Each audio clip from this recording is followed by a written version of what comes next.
In this video, I'm going to show you how to replace your hood strut.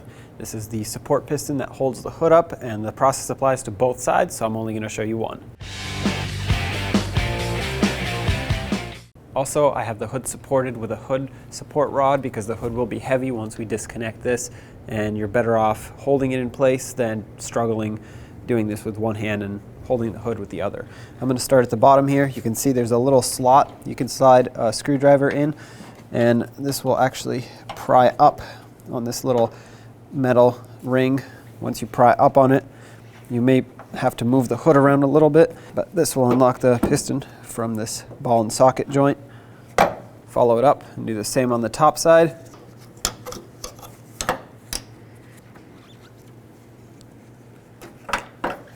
And there you have it. To install, simply take your new one and just press it on in both spots.